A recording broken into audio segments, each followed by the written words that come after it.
गुरुदेव, आपके चरणों में कोटि कोटि प्रणाम। गुरुदेव भगवान, हमने संसार में जिनको अपना आश्रय मानकर जीवन साथी के रूप में वर्ण किया और जीवन समर्पित कर दिया, उन्होंने ही जब हमें ठुकरा दिया और जीवन की मझधार में बिल्कुल अकेला छोड़ दिया, इतना सब होने पर भी उनके प्रति अति मोह आसक्ति खत्म होकर सिर्फ और सिर्फ श्री जी के चरणों में कैसे लगे?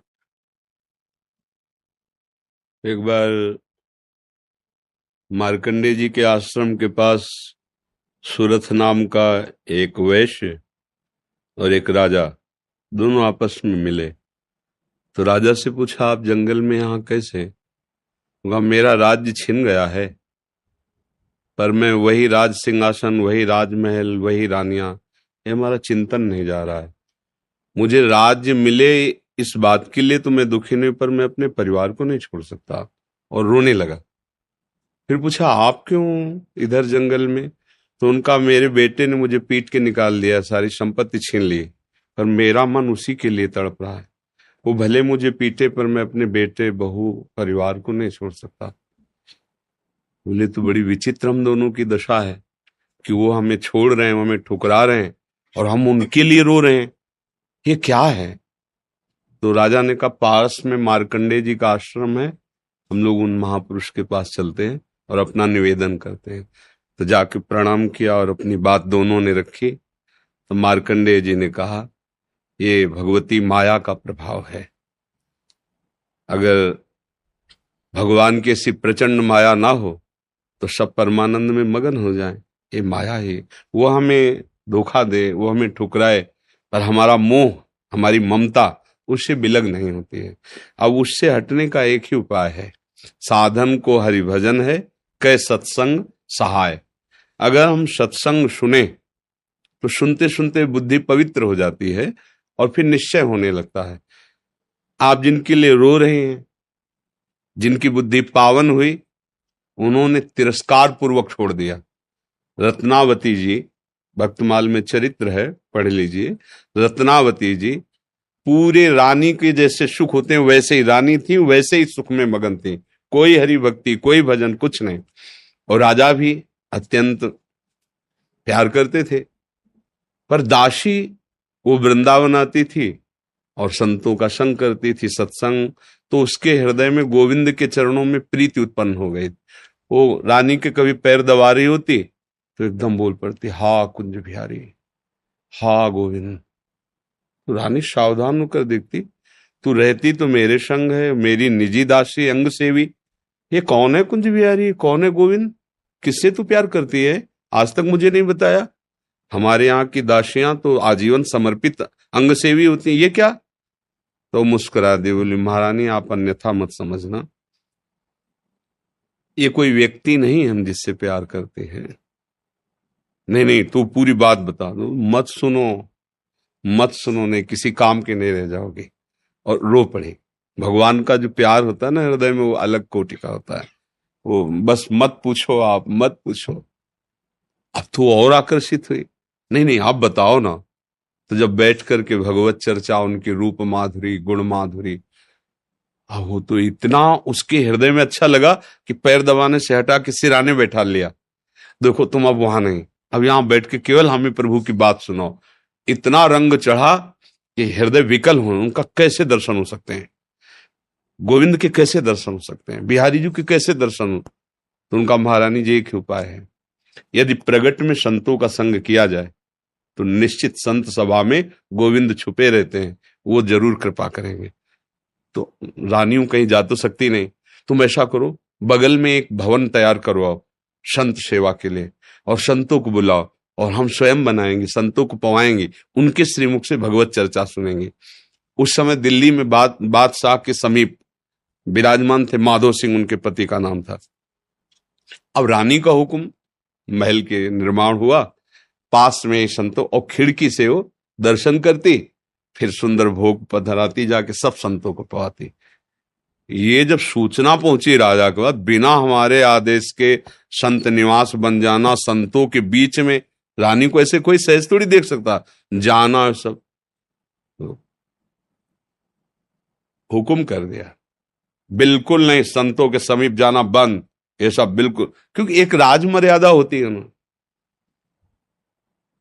और कुछ कठोर शब्द कहे, तुरंत नाई को बुलाया, अपना मुंडन कराया और संतों के बीच में बैठ गई। बोले आज से राजअन्न का त्याग। अगर मैं कहीं रानी हूं, कहीं भी किसी भी अंग में, मैं उसे रानी नहीं रहने दूंगी जो मुझे संत और गोविंद से दूर कर दे। कदाप। ये जब सूचना पहुंची को तो मुड़ मुड़ा के बैठ गई। सुन, सोचा ये तो मतलब भारी के भारी अपमान, इससे ज्यादा क्या हो सकता है। अगर मैं मारता हूं तो प्रजा विरोध में हो जाएगी, इसलिए इसको मारना तो है। बोले एक जंगली सिंह लाओ और छोड़ दो, तो संतों को, रानी को, सबको मार डालेगा वो। ऐसा ही किया गया।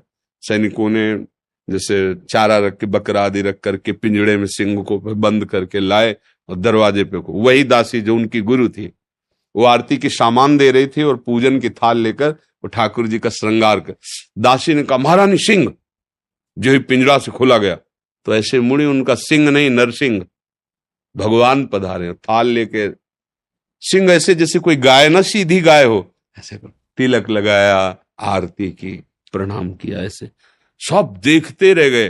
फिर लौटा सिंह को मारी छलांग, तो जो ऊपर बालकनियों में खड़े देख रहे थे ना मानसिंह के आदमी, फाड़ के फेंक दिया और गुर्राता हुआ भाग गया। अगर हम अपनी भक्ति के रंग में आ जाए तो फिर हमारा ये माया मोह संसार नष्ट हो सकता है। अन्यथा हमारे शब्द तो जरूर अच्छे नहीं लगेंगे, पर सही पूछो तो कृपा है जो असलियत का पता चल रहा है। यहाँ कोई किसी से प्यार नहीं करता। अपने सुख स्वार्थ की जब तक पूर्ति लगती है, हमारा मन जब तक राजी है, तब तक हमें आपको प्यारे कहते हैं, अपना प्यारा बना लेते हैं। और जब हमारा मन कहीं और राजी हो गया तो आपकी तरफ देखते नहीं। संसार का यह स्वरूप, पर मेरे प्रभु का ऐसा स्वरूप नहीं है। सबरी मैया कोई ऐसा थोड़ी बहुत रूप ऊंचे कुल की, ऐसा नहीं था। सबर जंगली जातियों में आती है उनमें, लेकिन भगवान की भक्ति से बड़े बड़े ब्रह्म ऋषियों के आश्रम में भगवान नहीं गए, सबरी माता के। भगवान ये सब संसार यही सब देखता है, तुम्हारा रूप, तुम्हारा गुण, तुम उसके काम लायक हो कि नहीं हो। अगर स्वार्थ की पूर्ति लायक नहीं हो तो कोई भी हो, हट जाओ या वो मार डालेगा। संसार का स्वरूप है, कोई न कोई नाटक करके तुम्हें नष्ट कर देगा संसार। लेकिन हमारे भगवान कैसे भी नीच, पतित, अवगुणी, कुरूप, बिल्कुल मूर्ख कैसा भी हो, भगवान उसे अपनी गोद में ले लेते हैं। तो एक ही उपाय है, भगवान के चरणों का आश्रय लेना, वही परम पति हैं। देखो मीरा जी ठसक से कहती, मेरे तो गिरधर गोपाल दूसरा न कोई। और ये कभी धोखेबाज नहीं है, कभी धोखा नहीं। हम सही कहते हैं। अगर हमें जैसे बचपन से लगे रहे ना, हमें बात समझ में नहीं आती ना, तो हम ये जरूर माइक से कहते हैं कि भाई देखो, भक्ति करना ठीक है, पुण्य है, मंगल है, लेकिन हम अपनी छाती की बात कहते हैं। अभी तक कमी हमारी और कृपा उनकी डुबो रही है। बस अगर कहीं कमी है तो हमारी कमी है, उनकी तरफ से कृपा ही कृपा, दुलार ही दुलार है। ये सच्ची मान लो। अगर कोई प्यार करने वाला है तो प्रभु है। आप कहोगे दिखाई नहीं देते हैं, आपने अपने को देखा है क्या? अगर प्रभु से देखने पर ही प्यार करते हो तो आप अपने से प्यार करते हो ना। देखो ना, आप अपने से प्यार, आपने अपने को देखा है क्या? आप तो शरीर को देख रहे हैं, बिना देखे भी आप अपने को बहुत प्यार करते हैं। आप अपने आप को बहुत प्यार करते हैं। अगर ये पता चल जाए कि हाँ कैंसर हो रहा है और आपको क्षति पहुंच जाएगी तो आप यहां से कटवा देंगे। अपने आप से ज्यादा प्यार आप किसी को नहीं करते, टांग कटवा देंगे आप। अगर ऐसा लग जाए कि अपने को बहुत अशांति, जीना मुश्किल है, आप क्या करेंगे, कैसे मुंह दिखाएंगे, तो आप जहर खा लेंगे, फांसी पे चढ़ जाएंगे। मतलब समझिए, पर आपने अपने को देखा नहीं, जाना नहीं, फिर भी आप बहुत प्यार करते हैं। जो कुछ भी प्यार करते हैं अपने लिए करते हैं। अपने आप से बढ़कर आप किसी से प्यार नहीं करते। पर आपने अपने आप को नहीं जाना तो फिर तुम उन्हीं के अंश हो। जब तुम अपने को नहीं जान पाए तो जैसे अनजाने में आप अपने से प्यार करते हो, ऐसे ही शुरू कर दो प्यार प्रभु से, और उनके तुम हो, वो सामने आ जाएंगे पक्का। ऐसा नहीं है तो अब विमान से उतरते हैं, ऐसे दोस्त की तरह मिलते हैं भगवान। पर बस यही है कि जैसे आप कहो कि अब राष्ट्रपति से हाथ मिला के आ रहे, प्रधानमंत्री से हाथ मिला, तो गांव का आदमी से प्रधानमंत्री से तुम कैसे मिल सकते? क्यों नहीं मिल सकते? भारत के नागरिक है, हम अधिकार पुष्ट करें अपना, और जरूरत दिखाएं तो हमें मिला दिया जाएगा। ऐसे हम अधिकार पुष्ट करें और चाहत हमारी प्रबल हो तो हमें भगवान मिल जाएंगे। वहां तो किसी की सिफारिश की जरूरत नहीं, खुद हमारे हृदय की बात सुन रहे। एकमात्र भगवान के चरणों से ही हमें शांति मिलेगी, वही हमारे हैं। दूसरा तो सब छल हो रहा है, माया का पर्दा पहन करके हमारे साथ छल किया जा रहा है, हमारे समय को नष्ट किया जा रहा है। सत्य बात है, न हम स्त्री है न पुरुष है, हम भगवान के अंश हैं और उनका भजन करके उन्हीं को प्राप्त हो जाए, यही हमारे जीवन का लक्ष्य है। हम तो बड़ी कृपा मानते हैं, जब प्रतिकूलता मिलती, कोई अपना नहीं होता ना, तब कृपा समझ में आती है कि बहुत कृपा है, नहीं तो इस मोह जाल में फंस कर पूरी जिंदगी बर्बाद हो जाती है। अब सावधान हो जाओ, अब निकल जाओ, पर इधर का रास्ता चलना थोड़ा कठिन है, इसलिए कुछ भी हो जाए फिर इधर नया चुन लेते हैं, नया मित्र चुन लेते हैं, नया घर चुन लेते हैं, नया वर चुन लेते हैं। भाई इधर ही वो खोज शुरू की है ना अनंत जन्मों से, वो ये नहीं समझ पा रहा कि अंदर बैठा है, कह रहा लौट आओ, हमसे मिल लो, पर हम लोग बाहरी खोज कर रहे हैं और वो अंदर ही बैठा है। घर के अंदर प्रीतम बैठा हमारा इंतजार कर रहा है, हम दरवाजे के बाहर भटक रहे हैं, उसको खोज उसी को रहे हैं। जो सुख है, जो शांति है, जो आनंद है, वो प्रभु ही हैं, उन्हीं के लिए हम खोज रहे हैं, पर उनको ना मानकर, ना जानकर, अन्य रूप अन्य भावों में, इसीलिए हमें शांति नहीं मिल रही। मुझे लगता है नाम जप करो, सत्संग सुनो और प्रभु को अपना मानो, फिर वो जैसे जीवन निर्वाह करवाएं उनके ऊपर छोड़ दो। वो चाहेंगे पति रूप में मिल जाएंगे, मित्र रूप में मिल जाएंगे, वो जो चाहे जैसे चाहे, पर अपना जीवन का भार उनको दे दे। ये संसार कपटी और छलिया है, यहाँ कपट और छल ही मिलता है।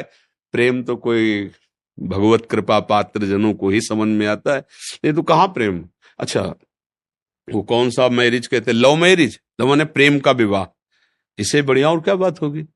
भाई पहले तो गांव में था कि वर दूल्हा को नहीं दे, मतलब वर दुल्हन को नहीं देखा, दुल्हन दूल्हा को नहीं देखा। ऐसा नहीं था कि वो लड़की लड़का देख के बाद के ब्याह होता हो, ऐसा पहले नहीं था। गांव में तो माता पिता तय कर लेते थे, हो जाता। मतलब प्रेम का मतलब आपने चयन किया दोनों ने मिलकर, ये तो बढ़िया बात है ना। अब आपका मन मुटाव तो होना ही नहीं चाहिए, क्योंकि दोनों ने प्रेम विवाह किया, मतलब दोनों ने चयन किया, और 1 साल बाद तलाक हो जाता है। भाई कैसा प्रेम विवाह। वहां तो न वर को देखा था न दुल्हन को देखा था, माता पिता की मर्यादा में आकर ब्याह किया और परिवार सुसज्जित मंगलमय आजीवन निर्वाह करते हुए, पूरे घर की सेवा, परिवार की सेवा, पति की अधीनता, पति पत्नी को ही अपना सर्वस्व मानते हुए, ऐसे ही भाव से आज हमारा क्या वातावरण हो रहा है। क्या हमारी उन्नति हो रही, क्या उन्नति हो रही। अगर पीछे से देखा जाए तो हमारी बड़ी, और ठीक है माता पिता की पसंद थी, आपने खुद पसंद किया ना, तो अब अपनी पसंद का निर्वाह करते जीवन भर दोनों मिलके। ये क्या बीच में, ये क्या, ये प्रेम विवाह है। अरे एक बार प्रेम कर ले तो फिर जैसा है हमारा है, जैसी है हमारी, आजीवन उनका निर्वाह करे, ये भगवान की भावना से पुष्ट होकर चले। ये क्या दलित दुरा है कि आज इससे कल उससे, फिर ये तो पशु वाली चेष्टा हुई, ये मनुष्य वाली चेष्टा, धर्म वाली चेष्टा, प्रेम वाली चेष्टा थोड़ी। प्रेम का है कि भगवान ने एक बार विधान बना दिया गृहस्थी में, हम उसी विधान में संतुष्ट रहकर धर्मपूर्वक, पर न सत्संग है, न शास्त्र स्वाध्याय है, न भजन है, तो ये बातें सब लिखी है, दिमाग में नहीं आ सकती, हम ऐसे आचरण नहीं कर सकते। तो भगवान की कृपा से यदि आपको सत्संग समझ में आ जाए तो भगवान का आश्रय लो, वही मंगल करता है।